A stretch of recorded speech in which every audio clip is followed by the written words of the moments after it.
Assalamualaikum warahmatullahi wabarakatuh. Saya Salsabila Fitri. Pada kesempatan kali ini akan mempresentasikan implikasi etis dari teknologi informasi. Pertama, cakupan preskriptif versus cakupan deskriptif. Cakupan preskriptif adalah pendekatan yang bersifat menunjukkan sesuatu atau menentukan bagaimana sesuatu harus dilakukan. Cakupan deskriptif adalah pendekatan yang menerangkan bagaimana suatu hal telah dilakukan. Moral, etika, dan hukum. Moral adalah tradisi kepercayaan mengenai perilaku yang benar dan salah. Moral adalah institusi sosial dengan sejarah dan seperangkat aturan. Saat kita tumbuh dewasa secara fisik dan mental, kita belajar mengenai peraturan-peraturan yang diharapkan masyarakat untuk kita ikuti. Aturan perilaku ini adalah moral kita, meskipun masyarakat di sekeliling dunia tidak semuanya mengikuti seperangkat moral yang sama. Terdapat kesamaan di antara semuanya, yaitu melakukan apa yang secara moral benar adalah landasan dasar perilaku sosial kita. Kata etika berasal dari bahasa Yunani ethos yang berarti karakter. Etika adalah sekumpulan kepercayaan, standar, atau teladan yang mengarahkan yang merasuk ke dalam seseorang atau masyarakat. Semua individu bertanggung jawab terhadap komunitas mereka atas perilaku mereka. Hukum adalah peraturan perilaku formal yang diterapkan oleh otoritas yang berwenang, seperti pemerintah, terhadap subjek atau warga negaranya. Selama 10 tahun pertama penggunaan komputer di bidang bisnis dan pemerintahan, tidak terdapat hukum yang berkaitan dengan penggunaan komputer. Hal ini dikarenakan pada saat itu komputer merupakan inovasi baru dan sistem hukum membutuhkan waktu untuk mengejarnya. Undang-undang komputer di Amerika Serikat. Undang-undang komputer di Amerika Serikat, hukum komputer di Amerika Serikat telah diterapkan untuk mengatasi hal-hal seperti hak dan pembatasan atas data, privasi, kejahatan komputer, dan paten peranti lunak.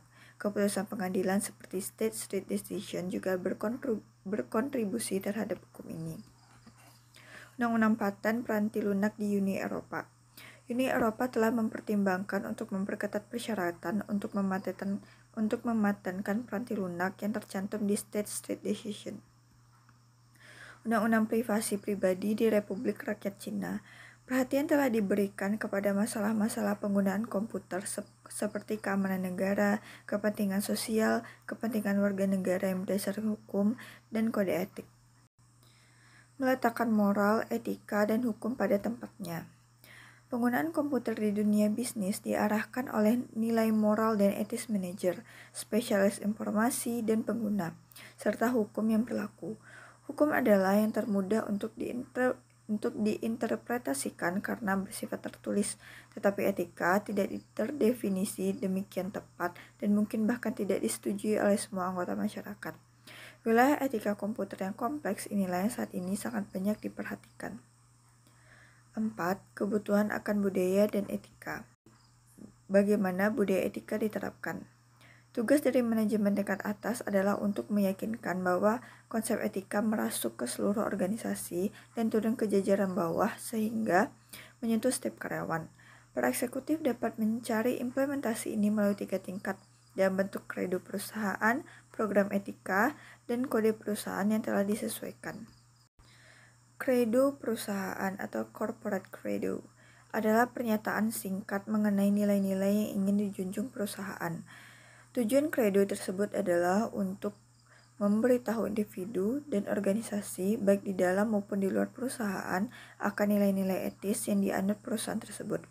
Program etika adalah upaya yang terdiri atas berbagai aktivitas yang didesain untuk memberikan petunjuk bahwa para karyawan untuk menjalankan kredo perusahaan. Aktivitas yang biasa dilakukan adalah sesi orientasi yang diadakan untuk para karyawan baru. Selama sesi ini, perhatian cukup besar ditujukan untuk masalah etika. Kode perusahaan yang disesuaikan. Banyak perusahaan merancang sendiri kode etik perusahaan mereka. Terkadang kode-kode etik ini merupakan adaptasi dari kode untuk industri atau profesi tertentu. Meletakkan kredo, program, dan kode pada tempatnya. Kredo perusahaan memberikan dasar untuk pelaksanaan program etika perusahaan. Kode etik tersebut menggambarkan perilaku tertentu yang diharapkan dilaksanakan oleh para karyawan perusahaan dalam berinteraksi antara satu dengan lain dan dengan elemen-elemen lingkungan perusahaan. 5. Hak sosial dan komputer. Klasifikasi hak-hak manusia dalam wilayah komputer yang paling banyak dipublikasikan adalah PAPA rancangan Richard O. Mason.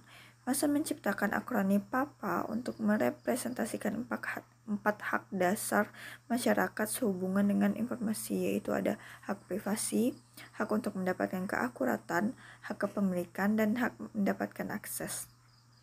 Audit informasi. 1. Auditor eksternal atau external auditor dari luar organisasi untuk memverifikasi keakuratan catatan akuntansi. 2. Auditor internal melaksanakan analisis yang sama seperti auditor eksternal namun memiliki tanggung jawab yang lebih luas. 3. Komite audit yang mendefinisikan tanggung jawab dari Departemen Audit Internal dan menerima sebagian besar laporan audit. 4. Direktur Audit Internal tugasnya mengelola Departemen Audit Internal dan biasanya melapor ke CEO atau Direktur Keuangan. Jenis-jenis audit.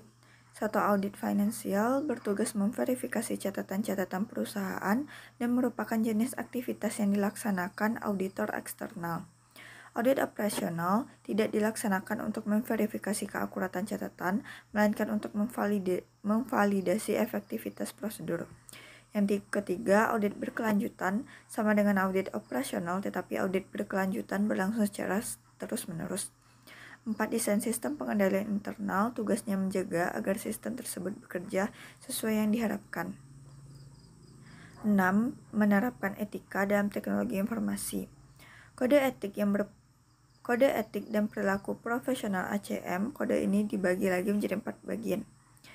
Yang pertama, keharusan moral umum. Keharusan ini berkenaan dengan perilaku moral dan isu-isu pada masyarakat saat ini mendapatkan perhatian hukum. Tanggung jawab profesional yang lebih spesifik, hal ini berkenaan dengan dimensi-dimensi kinerja profesional. Keharusan kepemimpinan organisasi. Sebagai pemimpin, anggota ACM memiliki tanggung jawab untuk mendukung penggunaan sah sumber daya komputer, menstimulasi orang lain di organisasi untuk memenuhi tanggung jawab sosial, memungkinkan pihak lain di dalam organisasi mendapatkan manfaat dari komputer, serta melindungi kepentingan para pengguna. Kepatuhan terhadap kode ACM membahas 5 dimensi utama pekerjaan yang berkaitan dengan komputer: moral, hukum, kinerja profesional, tanggung jawab sosial, dan dukungan internal.